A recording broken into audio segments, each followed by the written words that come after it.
Hello, അസ്സലാമു അലൈക്കും. Welcome to Minnu's world. എല്ലാവർക്കും മിനൂസ് വേൾഡിലേക്ക് ഒരിക്കൽ കൂടി സ്വാഗതം. ഇന്ന് ഞാൻ വന്നിട്ടുള്ളത് വളരെ ടേസ്റ്റി ആൻഡ് ഹെൽത്തി ആയ റെസിപ്പിയുമായിട്ടാണ്. മറ്റൊന്നുമല്ല, നമ്മുടെ സോയ ചങ്ക്സ് ഫ്രൈ. ഇത് ചിലപ്പോഴൊക്കെ എല്ലാവരും പറയാറുണ്ട്, നമ്മുടെ ബീഫിനെ വെല്ലുന്ന സോയ ചങ്ക്സ് ഫ്രൈ.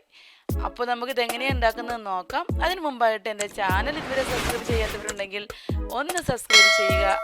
അതോടൊപ്പം ആ ബെല്ലൈക്കൺ കൂടി ഒന്ന് പ്രസ് ചെയ്യാൻ മറക്കരുത്. ഞാനിടുന്ന എല്ലാ വീഡിയോസിൻ്റെ നോട്ടിഫിക്കേഷൻസും നിങ്ങൾക്ക് ലഭിക്കുന്നതാണ്. അപ്പം നമുക്ക് ഇൻഗ്രീഡിയൻസ് നോക്കാം.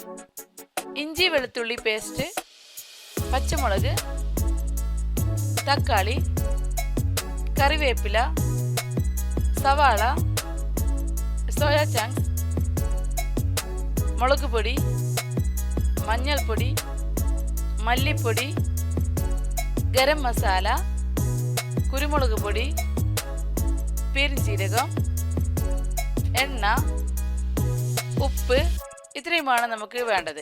ഇനി ഇതെങ്ങനെ തയ്യാറാക്കുന്നത് നോക്കാം. അതിനായിട്ട് ആദ്യമായിട്ട് ഒരു പാൻ അടുപ്പത്ത് വെച്ചിട്ട് നമുക്കതിലേക്ക് എണ്ണ ഒഴിച്ച് കൊടുക്കാം. ഞാനിപ്പോൾ ഇവിടെ സൺഫ്ലവർ ആണ് ഉപയോഗിച്ചിട്ടുള്ളത്. അതിലേക്ക് ഇഞ്ചി ഗാർലിക് പേസ്റ്റ് ഇട്ട് കൊടുക്കാം. എന്നിട്ട് ഇതൊന്ന് നന്നായിട്ട് വഴറ്റിയെടുക്കാം.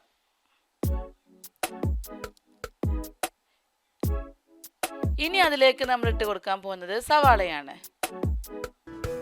സവാളയും ഒന്ന് ഇട്ട് കൊടുത്തിട്ട് നന്നായിട്ട് നമുക്കൊന്നൊന്ന് വഴറ്റിയെടുക്കണം. അതിനായിട്ട് ഞാനിവിടെ കുറച്ച് ഉപ്പ് ആഡ് ചെയ്യുന്നുണ്ട്. കൂടെ തന്നെ പച്ചമുളക്, കറിവേപ്പില എന്നിവ കൂടി നമുക്ക് ആഡ് ചെയ്യാം.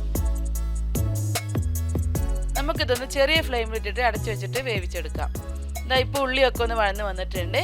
ഇനി അതിലേക്ക് ആഡ് ചെയ്യേണ്ടത് തക്കാളിയാണ്. തക്കാളിയും ഒന്ന് മിക്സ് ആക്കിയിട്ട് നമുക്ക് ഒന്ന് അടച്ചു വെക്കാം. ഇപ്പോൾ നമ്മളുടെ ഉള്ളിയും തക്കാളിയും എല്ലാം വഴന്ന് വന്നിട്ടുണ്ട്. ഇനി അതിലേക്ക് മസാലപ്പൊടികൾ ഇട്ട് കൊടുക്കാം. 1 ടീസ്പൂൺ മുളക് പൊടി, 1 ടീസ്പൂൺ മല്ലിപ്പൊടി, 1/2 ടീസ്പൂൺ മഞ്ഞൾപ്പൊടി, 1/2 ടീസ്പൂൺ ഗരം മസാല, 1/2 ടീസ്പൂൺ കുരുമുളക് പൊടി, 1/2 ടീസ്പൂൺ പെരുംജീരകപ്പൊടി. ഇത്രയുമാണ് നമ്മളിതിലേക്ക് ആഡ് ചെയ്യേണ്ടത്. ഇനി ഇതൊന്ന് നന്നായിട്ട് മിക്സ് ചെയ്യണം. ഈ മസാലപ്പൊടികളും ഉള്ളിയും തക്കാളിയും എല്ലാം ഒന്ന് ഇതിൽ പിടിക്കുന്നത് വരെ നന്നായിട്ട് നമുക്ക് വഴറ്റിയെടുക്കാം. ഇപ്പോൾ ഇതെല്ലാം ഒന്ന് മിക്സായി വന്നിട്ടുണ്ട്. ഇനി നമുക്കിതിലേക്ക് നമ്മുടെ സോയ ചങ്ക്സ് ഇട്ട് കൊടുക്കാം. ഇതിപ്പോൾ ഞാനിവിടെ വെള്ളത്തിൽ കുതിർത്ത് വെച്ചിട്ടുള്ള സോയ ചങ്ക്സ് ആണ്. അതെല്ലാവർക്കും അറിയുന്ന കാര്യമായിരിക്കുമല്ലോ, അതുകൊണ്ടാണ് അത് പ്രത്യേകിച്ച് കാണിക്കാഞ്ഞത്. ഇനി ഇത് നന്നായിട്ടൊന്ന് മിക്സ് ചെയ്തിട്ട് ഈ മസാലകളൊക്കെ ഇതിലോട് പിടിക്കുന്ന വിധത്തിൽ നന്നായിട്ട് മിക്സ് ചെയ്യാം. ഇതിലേക്ക് ഞാൻ ഒട്ടും വെള്ളം ചേർക്കുന്നില്ല കേട്ടോ. കാരണം നമ്മളിത് വെള്ളത്തിലിട്ടിട്ട് നമ്മൾ പിഴിഞ്ഞിട്ടാണ് എടുക്കുന്നത്. പക്ഷെ എന്നാലും ഇതിനകത്ത് വെള്ളം വീണ്ടും ഉണ്ടാവും. അതുകൊണ്ട് നമുക്ക് ഈ വെള്ളം ഒഴിക്കേണ്ട ആവശ്യമില്ല. ഇപ്പോൾ തന്നെ നമ്മുടെ മസാലകളൊക്കെ നന്നായിട്ട് മിക്സായി വന്നിട്ടുണ്ട്. ഇനി നമുക്ക് അടച്ചു വെച്ചിട്ട് വേവിക്കാം. ഇതാ 20 മിനിറ്റ് കഴിഞ്ഞ് ഞാനിപ്പോൾ ഇത് തുറന്നിട്ടുണ്ട്. ഇതാ കണ്ടോ, ഇപ്പോൾ ഇതിൽ ആവശ്യത്തിന് വെള്ളം വന്നിട്ടുണ്ട്.